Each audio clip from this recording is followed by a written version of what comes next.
All right, y'all, Leland Live, Talk 99.5. I was looking here at gold prices. Gold came down. I check it every day when I tell you about Alabama Gold Refinery. Gold came down under 5,000 today. I'm telling you what it tells me. It could be, if you've been thinking about buying a little bit, could be a good time to buy the dip. It's still a good time to sell 48, almost $4,900 for an ounce of gold. That's still an incredible price, but that's the cool thing about the good folks over at AGR is they're there if you want to buy, they're there if you want to sell. So just like other investments, when there are bargain prices, and we know we've seen it go up to what 54. We know the range right now. Could be a good time to pick up a couple of ounces if you're wanting to diversify your money. Steve will sell it to you. He'll buy it from you. He'll trade with you. It's a very safe shop, an honest shop, a good place to go and do these kind of exchanges. And I love learning from him when you go in there and all the stuff he loves to talk about with that industry. It's Alabama Gold Refinery, AGR, alabamagoldrefinery.com, alabamagoldrefinery.com. They're in Homewood, just to give you some landmarks. I always tell you they're across from that big, tall Regions Tower in Homewood. There's one big multi-story building there that's got a Regions logo on it. They're right there on 29th. Y'all go see Steve, do some trading with him. It's a fun shop to visit, even if you're not immediately in the market. It's alabamagoldrefinery.com. Well, let's kind of reset some things. We'll go back to the phones this hour as well. I was just speaking about the University of Alabama student that's missing in Barcelona, Spain, and another story popped up on that case, and it sort of deepens the mystery of what happened to Jimmy. His name is James Gracie, but he goes by Jimmy Gracie. Kid's from Illinois, at school, 20 years old, at the University of Alabama, goes missing in Barcelona. The last seen at a sort of a nightclub there called Shoko. From the images of the nightclub, it looks maybe like it's got an Oriental theme.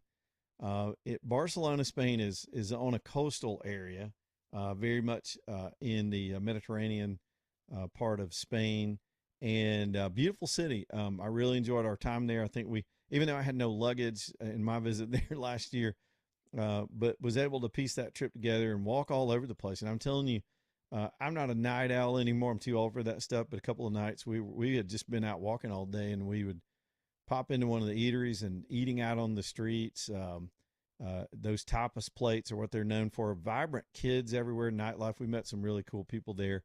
And as I've described it before, it feels completely safe. Of the cities that I've traveled to, and there are many of them in Europe that are walkable and safe. They just don't have elements that you have to fear here in the United States in some of these densely populated areas. And Europe by itself is just, it's very pedestrian friendly anyway. They've got a nice transit system in a lot of these cities, so you can get around on foot or you can, catch a ride. And again, Barcelona impressed me in the sense of security that you felt all over that city. And for him to go missing just strangely in the middle of the night, he doesn't, I will say this, kids at that age, and I was the same way, are prone to do things that seem knuckleheaded. And you don't know, despite the fact that everybody that knew or knows Jimmy describe him as of a really good character, you still get caught up in things. You're influenced by your peers. You never know what might have happened. The sad part is we're seeing that, and I didn't know this, that the authorities have recovered his phone. Yeah, his family's not been able to get in touch with him. He was over there on spring break. Apparently, met a girl from the United States that he was last seen talking to. There's a description of her, but I'm not sure they have an identity for her. But according to his family, they did find his phone, and the police are actively investigating his disappearance. And according to the reports, they've looked through the surveillance footage that shows him leaving the club with, quote, another individual. And right now, they have not ruled out foul play. So he's described as 6'1", about 175 pounds, had on a white shirt. There's a full description here, a gold chain, had a cross around his neck. His family says it's completely out of character for him to not check in. They must just be completely horrified. I know just one of my sons especially, all of my sons did sort of missionary trips and foreign travel, and one of them was more the traveler than the other ones. And this is one of his favorite cities to go to, and he's much older than that now. And for years, he kept telling me, "You got to go see Barcelona." He fell in love with the nightlife and the city itself. But as a parent, the reason I bring all that up is you just relate to having your kids travel internationally or do anything in life. You are so proud of them. And AJ, you'll be there one day. You're just in the younger range, but every day they do something on their own, there's a little sadness that comes with it because they don't need you as much anymore. But you're also proud at the same time. And for them to get on a plane, go by themselves, and explore the world, you want that for them. But you worry like you will never worry in your life about their safety. And nowadays, with us being in, and I did some travel like this at that age over in Europe. I was a little older, and I can't imagine what my parents went through. We literally had one phone in this house we stayed in and could call home once a week. You didn't have a tracker, and you didn't have constant communication with your kids in those days. You let them go out into the world. And so, although it looks ominous, it really does look very, very concerning. You got to hope that somehow something just crazy has gone wrong, and that they find this kid. But again, with that connection to the University of Alabama, this story has already become, anytime they're international student stories, they sort of capture the country. So this story has become a national story today. I've seen it on Fox News and a couple of the networks as we've gone through the news day today. Just I want to say sad, but you don't want to give up hope that they're going to find him. Speaking of missing people, I haven't seen anything solid on this Nancy Guthrie case. The whole country was consumed by that case. Well, I'll say the whole country. That's a bit of an exaggeration, but the news cycle at least was consumed with it for about 2 weeks. That was in mid-February. And not that we can declare that the case has grown cold, because we don't know actually how the case is going. We just know what the media has reported. But there haven't been any new developments that have seemed to be pointing in any one direction. And we still don't even know a case theory as to what police believe might have happened to this elderly lady. A very vulnerable situation. Again, there's a mystery aspect to stories like this because we all, I think, want to be sleuths in our mind and piece together evidence and solve crimes, and especially with missing persons. And it's also amongst our worst fears. I just spoke as a parent, thinking about your son or daughter traveling overseas. Now you speak, and we relate to that story as children worried about our own parents, especially parents that live alone like that. So the country was relating to the story, and then it seemed to spin out, and then it just disappeared. Of course, the war broke out, and we couldn't have gone on endlessly without any new developments. The only development in terms of the case, and it's not about the actual case, is that police chief out there, or I guess he's actually the sheriff out there, is now subject to a recall. The citizens in that community are so pissed off at him for the way he handled that case. What is that? Pima County, I think, if I remember right.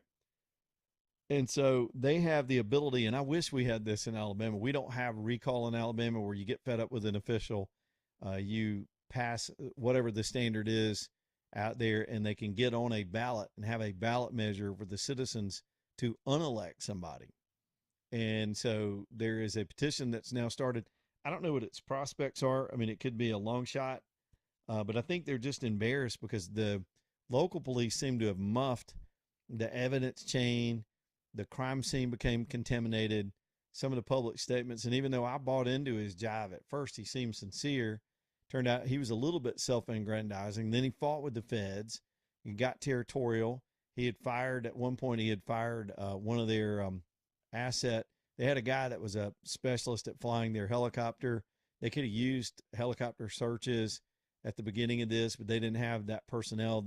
He'd gotten in some ego contest with the helicopter pilot that worked for the department. And there are other issues on the ground of mismanagement, neglect in the department. So I can't say I blame them. I'm a little jealous that they have recall, and you not have to live out a whole term of a bad public official.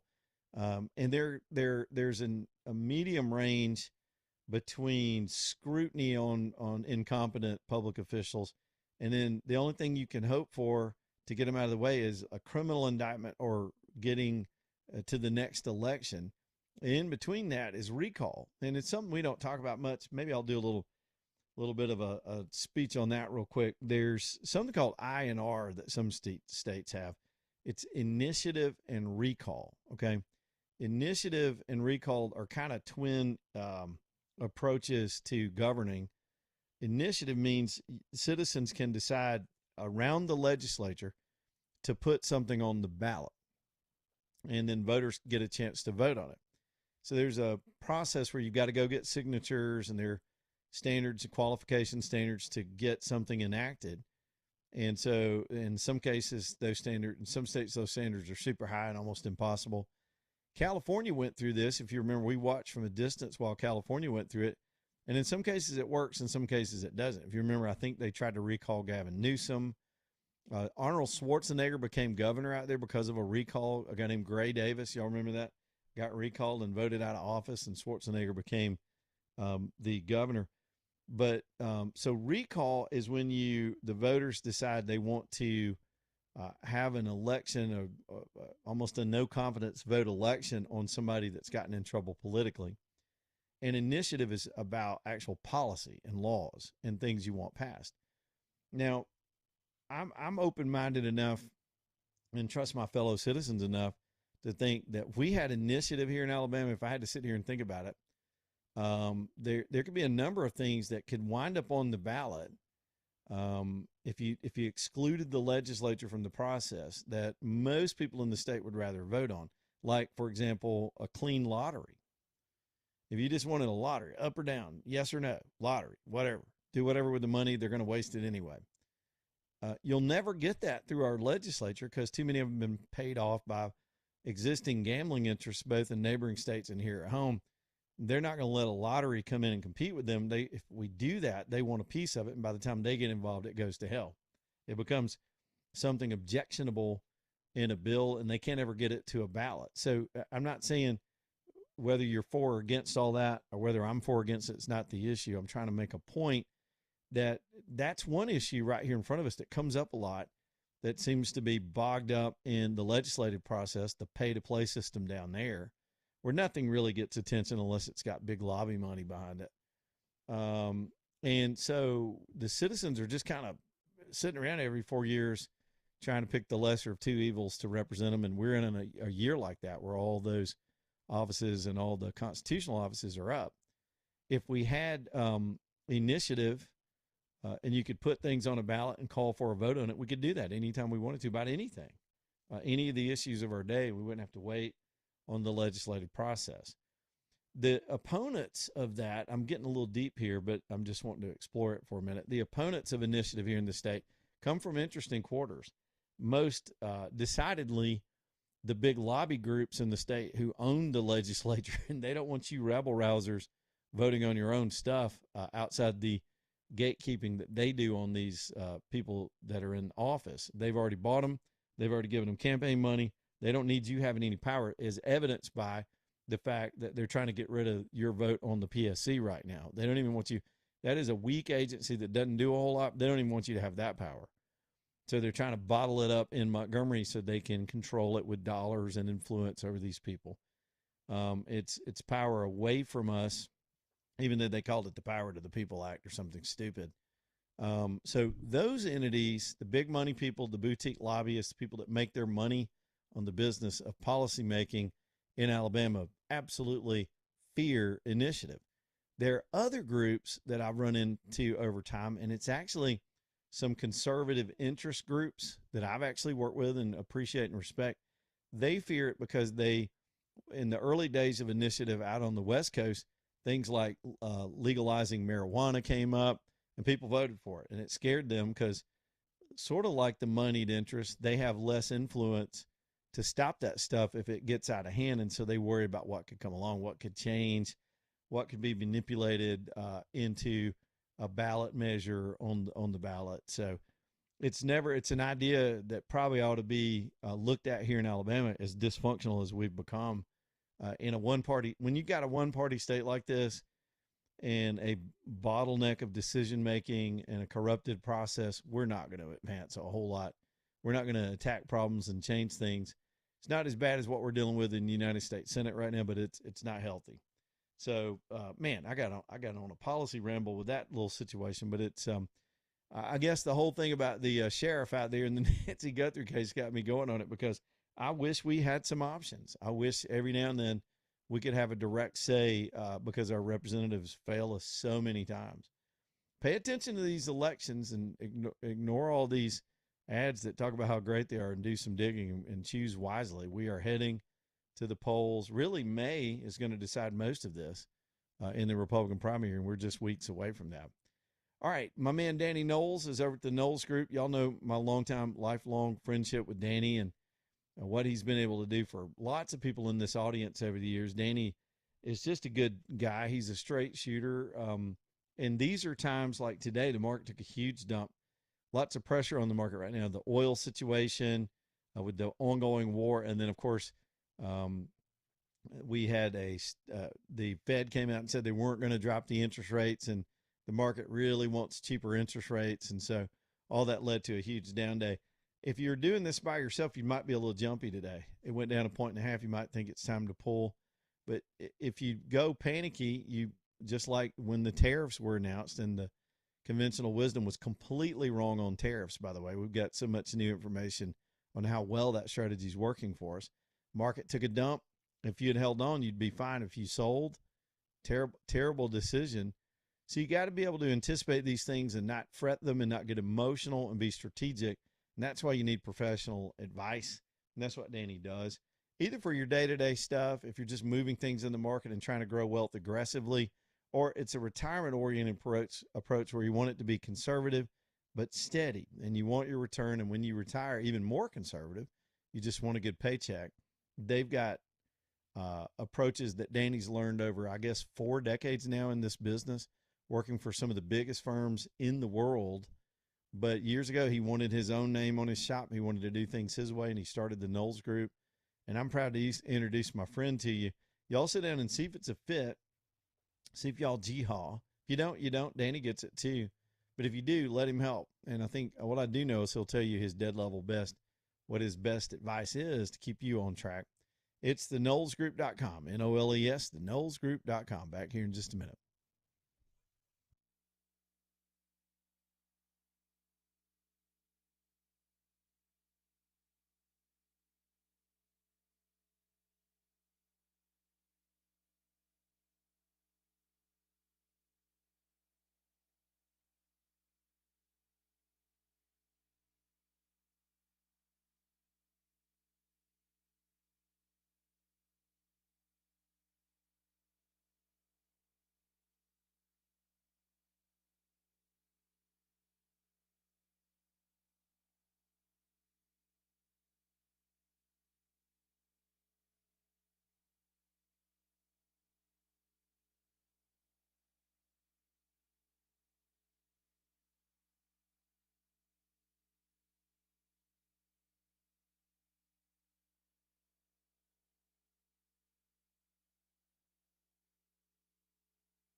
All right, y'all, 427, Leland Live Talk 995. If you need a work truck, y'all go to Work Trucks and let them show you around. You know what a work truck is? It's a commercial truck, big old honking box truck or a flatbed or one of those trucks with the cranes on them.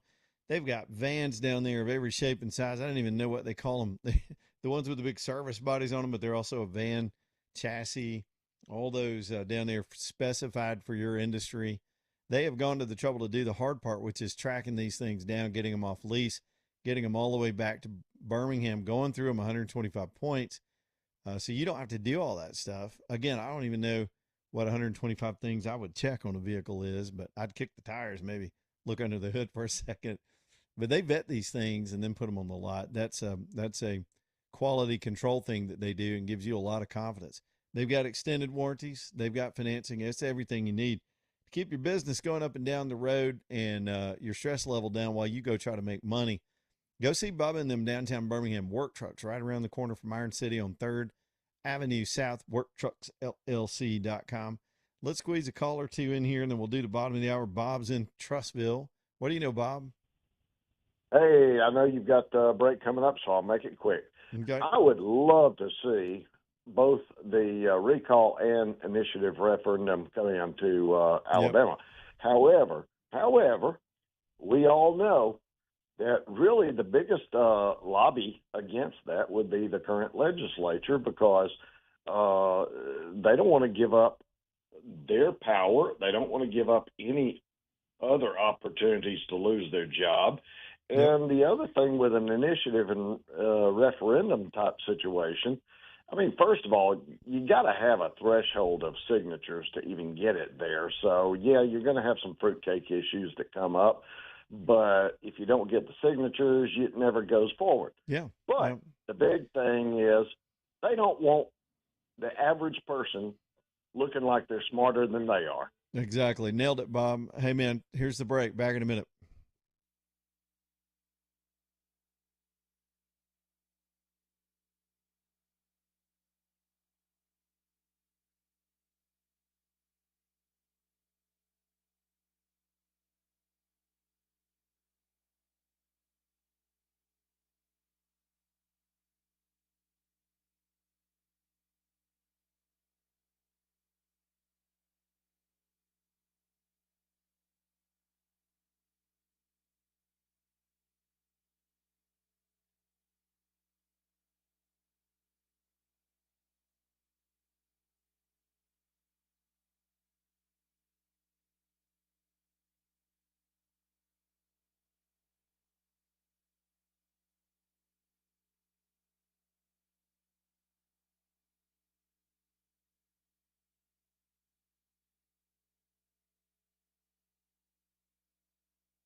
I am standing here as the Lord as my witness that LASIK is a miracle.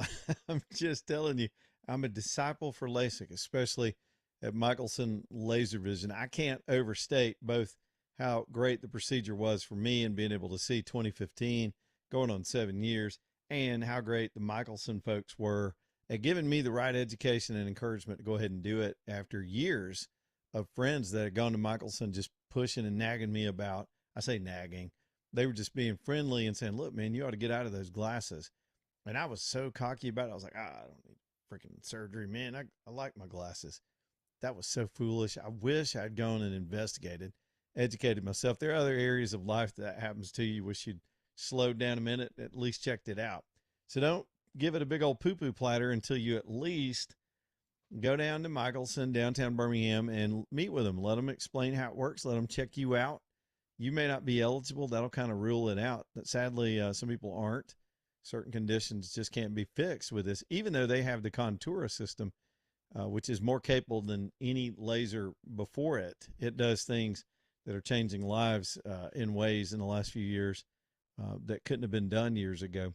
And you'll love Dr. Mark and Dr. Jennifer, father-daughter Michelsons, and that great team around them. That's just the sharp staff. They're good folks. I like the way they get you in and out of there too. You don't sit around and just, you go to the doctor, you got a car, you don't know, am I carving out an hour? Is this going to take 2 hours? I'm going to be sitting in the waiting room for 30 minutes and then back there for 30 minutes. Michelson gets you in and out. It's good business for them. They need to move people through and take good care of you, and that's what they do. MichelsonLaserVision.com. Downtown UAB Highlands, MichelsonLaserVision.com. Y'all go see him and check it out. All right, let me get Zach in here. Then we've got a couple of other new stuff popping out, including, AJ, get ready because I got an alien story to freak y'all out. We'll tell you that in just a minute. Zach is on a cell phone. What's up, Zach? Hey, Leland. Thanks for taking my call. Yeah, man. I'm a veteran. I served in Afghanistan, and I've got PTSD. And all the stuff that's going on over in the Middle East right now is really tearing me up.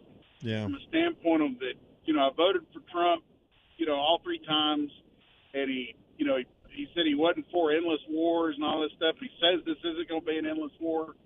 The thing I'm having a tough time wrapping my head around is that, the Iranians, the Iraqis, we're there in countries that the people typically don't care about us. And what do we have to benefit from being there versus our treasure that we lose lives? And I've lost friends, in war, that I lose them, and it's like try to wrap your head around it. Was their life worth, what's going on over there? Is our lives worth trading? Does that make sense? What I'm trying to say? 100%. And everything you're saying is valid. Why? Well, let me see if I can kind of guide you through some of the rationale for why. And it goes back, it's 47 years of history of this country being unique in that, one, they were a very Western country that very much were allied with America, and their people that have been held hostage by this regime since 1979 are very much educated. They're very different than the Iraqis and Afghanis. It's not the same place. Their culture is ancient. It predates some of the ancient cultures that our ancestors come from, and they really do want their country back. The regime has menaced the world, including us, for 47 years, and it's getting worse all the time. Every president since 1979 has dealt with the individual incidents and not dealt with the core of the problem. And even Reagan, who I loved growing up, under Reagan, sure. they killed 245 Americans when they hit a Marine barracks in Lebanon. There was Khobar Towers. Right. There was the USS Cole, where they directly hit our military people. Sure. Your brethren in Iraq, people that deployed to Iraq, the people that understand the issue believe the death toll from Iran alone in Iraq, when we went in there, whether we should or not, we were in there, and Iran got on that battlefield and killed 660 soldiers and others that were sure. serving our country in there. They have harassed with patrol boats. They grabbed our sailors and put them on their knees during Obama. They stole a drone. I remember. They tried to kill Trump. They tried to kill other leaders and ambassadors to different regions on our soil. And just because they got caught, if they hadn't got caught, they would have pulled it off. It is a terror regime operating as a government. with total control of its people. If you remove the dividend for us, some people call it a peace dividend. If we do the heavy lifting for a couple of weeks of bombing and free these people, there's images tonight of these people coming out and fighting with those police on the corners and those checkpoints to go and storm their government and take it back. We will be turning their country back over to them, not trying to run it and own it and be any part of it, but we will have freed a whole region that we now see how much the world depends on the flow of oil out of that region, and we will have freed the whole thing. Sure. Then the rest of the world's got to step up and handle the Strait of Hormuz and the other stuff. And what it took was the How risk. long do you think we're going to stay? I think we'll be out within 2 weeks. I think there'll be some activity because we got to. The heavy stuff's done. The worst of it and the most dangerous part's done for us. There could always be errant missiles or drones, but for the most part, our military personnel have been extremely effective, probably the most effective they've ever been, and we completely control the situation. The strait's going to take some work because it's like getting termites out of a house. You can't just burn the house down. Sure. You got to find the threats, and as the threats pop up, we're hitting them from the sky. They can't do anything about that. And so I went through an explanation of this where I think it's turning a corner, which is a good sign for us not having to be on the ground there, is that now that the threat, there's several threats. There's the international threat if they got a nuke, and they were close. They were Sure. at any point, if you understand how nuclear weapons are finally assembled, they were at any point you could say they were in a week from breakout to be able to assemble a weapon. And they didn't have to launch it. I believe they would have used it. But if they had that weapon, now you think about this, and then they are completely armed with missiles and a huge military apparatus, they could choke the Strait of Hormuz and strangle the world anytime they want. And they were threatening to do that and have been doing that for 47 years. Finally, that regime has been dislodged. If the people can take over in the next few weeks, and we're seeing signs that they're now feeling safe to come out of their homes and do it, before we showed up under this mission, Epic Fury, we call it, they were already in the streets trying to get their government back. Tens of thousands of them were slaughtered. Sure. And the rest of them are hiding, and they begged. You got to be in such desperate position to beg to be bombed, and that's what they were begging for. People my age will say, we should have done this 47 years ago, and we blame other presidents for not taking the growth of this regime seriously. But over those years, it got more dangerous, and they got more effective. They funded everything that happened in October 7th. They fund Hamas, Hezbollah, and Yemen. In Yemen, they pirate ships. They've got proxy groups Sure. all over the world. They're a menace to the world. They're a menace to their neighbors, and they're brutal to their people. And all three of those regions are now free of that. We just got some cleaning up to do. The president needs to exercise some judgment as to where we can leave and let others take over. You can't just bolt, but we're not on the ground there. We're not intending on being on the ground there, except for we might He sent the Marines over. That's scary. Well, that was twofold. That was either to take Karg Island or to help secure the strait. Yeah, and if we take Karg Island, here's what that does. We've already killed all the threat there. We put the Marines there. Now that's the gasoline supply for not just Iran, but for China. Now China's in a box, and China's completely a threat to us. We've just cut China's energy off, and they have to come to us now for energy resources because of that one little tiny island out in the middle of the Persian Gulf. This is a chess move that I don't think is endless. I don't think Trump wants it to be endless. I think he knows his presidential legacy is riding on it. But as risky as it was, he did what every Democrat and Republican before him wouldn't do, and that is finally use the power and the force of our government for good and for freedom in the world. And there'll be peace on the other side of this. I'm convinced of it. I certainly hope and pray so. Yep. It's, and my heart aches for the service members we lost here locally. Yeah, exactly. And even though that was a mid-air accident, we believe, and that could happen in training, but they were serving sure. in a hot war, and God bless them. Those things are going to happen. They've happened in all our wars. And Trump today went and did the, dignified transfer ceremony with the family, and he didn't drag the cameras with him. He just went and met with the family. And, I appreciate you taking my call, Leland. I know that this I know you've probably gone over this, and I've okay. I've been struggling. I get you, man. It really and look, you're right to doubt things. From what we saw with the way we mishandled Afghanistan eventually, and the way we got out, and the way we probably never should have gone into Iraq, we were deceived by people that were trying to nation build. And then the country, we followed that up with Obama, who was doing the same thing, toppling regimes in that region for some perverted agenda that he had over there. We helped the Libya toppling. We helped the Tunisia toppling, Egypt. Remember all these countries falling? Obama failed at Syria. That led to ISIS. We got attacked at home because of that.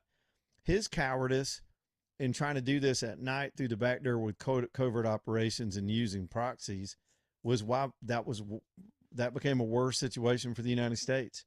That was more meddling than defending, right? Defending people and freedom.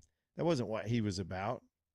He was about this weird global ideology of who the central power in the region should be. And he coddled Iran. And here's why people get confused by that. And it took me 8 years of watching this clown to figure out what he was about. People like Obama and his worldview believe Iran needed to be there as a superpower check on Israel in that region. They were happy to let the Chinese control Asia, and they were going to use this mass migration and disruption in our country with crime, soft on police stuff, social division over trannies.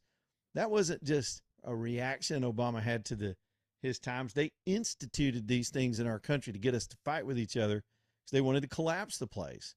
It's the divide and conquer strategy. And so the globalists had carved up the world, and there were some entities that weren't going to go along with it. That's why this same group of people scared to death of Russia, because Russia, they're nationalists for good or bad. Putin's a thug, but he's defending his country and his piece of land over there. And he's a deterrent to their ambitions in Europe. And they had crashed enough Muslims in Europe. I think Europe's close to falling anyway. This one world order they were designing was going to be controlled really by some central entities. The Europeans and the United States would be kind of under one umbrella. China gets Asia. The Iranians get the Middle East, and Africa is a jump ball. Africa gets raped by these people over its natural resources, and they don't plan on doing a damn thing for them in that continent with all of its challenges. And that's not me making stuff up. That's world history, man. I feel like Spicoli in world history class in Fast Times. Never mind. You old people will know what I'm saying. Remember when he was in the class and interrupted because he ordered a pizza, and he goes, "Mr. Spicoli, do you know what class you're in?" And he said, "World history, man. See the globe?" It's world history. It's what happened. It's where we are. It's been going on. I've been watching it. And the big resistance to all that was a nationalist president in Trump who believes in his country and his hemisphere and freedom here and our resources and ability to manufacture and not be invaded through our border. And he's shutting all that down. And it's freaking them the hell out because their big nasty plans that they created in whatever layer they sit in, when they all sit around in the dark and go, moo, that scene, that's getting disrupted in a mighty way. They didn't expect the Afghanistan situation to go down, the Russian situation. Iran now that threat's over. These Arab states want to get along. They're making so much freaking money. They just want peace. The turmoil, I can't say that word. The instability, I was trying to say tumult, in the region is disruptive to them and their lives and some of their other plans and even their own identities. Saudi Arabia knows who he is. I mean, for better or worse, they know where Saudi Arabia is and they know what their ancient history is. So do the Egyptians, so do others. Iran's been screwing that up ever since. They've been causing a lot of trouble. You take them out of the way, not the people, the regime, and everything's different. Look at what's happening in Cuba right now. There's an outbreak of peace going down in the world that I never thought I would see. It's like when the wall fell in Berlin, and I'm encouraged by it. Maybe I'm naive and too optimistic, but it's going to take some work and risk, and there will be death and probably terror attacks to get there. But it's nothing compared to what the world had to do in World War II to head off that maniac, or actually 3 different maniacs at the same time. The sacrifice that generation had to go through to free the world from that kind of tyranny What we're dealing with what is it costing us an extra $20 to fill up? Is that your biggest sacrifice right now? Talk to yourself. Is that the price we have to pay for ultimate, maybe long-term peace in that region, which has nagged us and threatened us for years? Is that it? Are we really going to sit around and bitch about that? Your 401k's down a little bit. If those World War II people were still alive, they'd be mocking us right now, as they should. Crocker Moving Services bringing you the show tonight. Eric Crocker. There's a guy who served too, like our friend Zach. He's a Marine. I think he's always going to be a Marine. Eric is just the kind of guy that gets it done, man. Eric Crocker started a moving company when he got out of the Corps. The Corps was perfect training for him because he leads and he gets strong guys around him and they do what they're supposed to do and do it right. And that's what you want when it comes to moving your stuff. It is a stressful time. Let Crocker Moving Services help. They'll pack you up, move you to Idaho if you want to move across the country, or just pick something big and heavy up and get it in and out of your house if it's one of those kind of projects. They can scale their services for all of that. Make it a smaller number of hours or a bigger number of hours, and they're good at estimating how long it's going to take them too. CrockerMovingServices.com. Y'all reach out to them for any moves you got going on this year. CrockerMovingServices.com. Back in a minute.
quickly and see if we can play a little catch up here. Let me get some more calls in.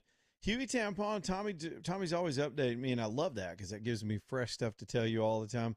He's still got some of those law enforcement Glocks. They're running low on them, and he sold several of them today. That's a good deal, y'all. $399 for a Glock in 940 or 45. Previously owned, but these are great guns. You go by and take a look at them, and you'll see what I mean.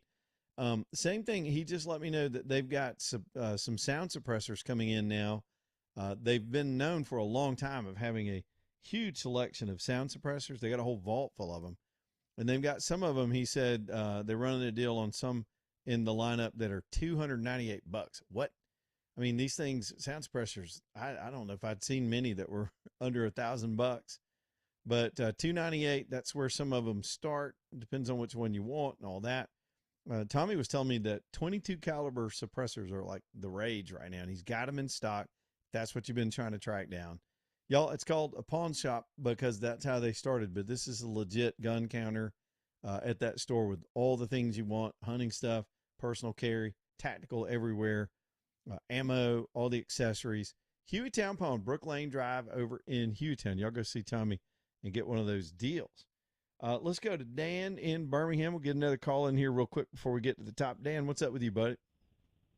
Hey, not much. I just want to say I've been quoted to say that, like, the best things for Americans to do is to pay at the pump and just pay a little bit of gas prices for, like, the world stability.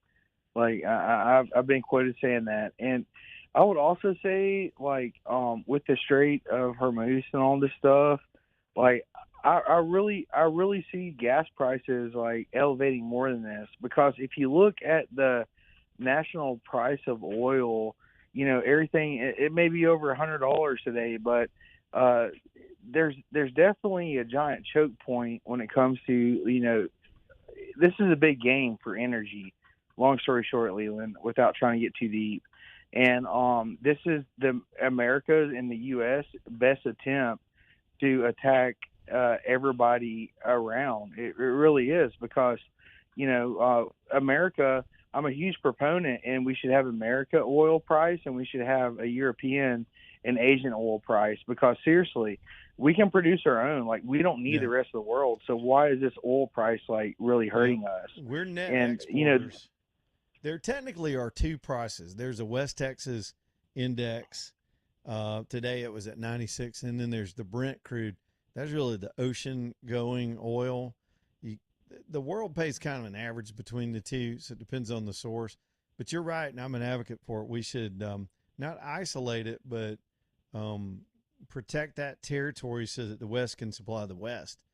And now that, as you point out, now that Venezuelans going to have free-flowing oil, Iran, look, the Iranian oil, it wasn't much of what we use, but the fact that they were embargoed because of their terrorism gave China an advantage because China could buy it for pennies on the dollar.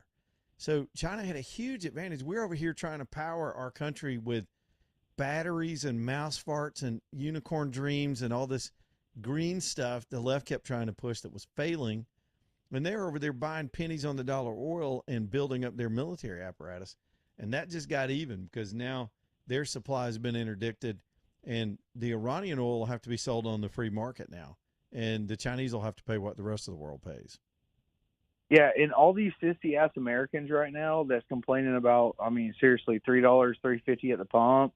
Like, dude, don't worry about that price. Like, that's the rest of the world. Like, we can fend for ourselves. But the best thing you can do is pay at the pump. And 100%, like 1,000%. Like most people don't realize what's going on. But the Middle East, Asia, Africa, like Europe, all these continents need to realize and thank Trump, like, for seriously stepping in and, like, securing their freedom, because we got ours handled. Like, we don't need the rest of the world. Like, the rest of the world needs to stray their humility. It's not on us. Very and, well said, I'm Dan. thankful that, yeah. Thank you. Very well said, buddy. I appreciate it, man. Just got to get to the top of the hour real quick. Y'all, EcoView Windows is ready to straighten you out. If you got leaky single pane windows and here comes summer, it's just so, don't you hate it when it's muggy at night and you keep cranking the air down and it's still muggy? Because not only is that, you got heat transfer, that humidity's not staying dry inside. It's not staying dry in your house. That humidity's creeping in.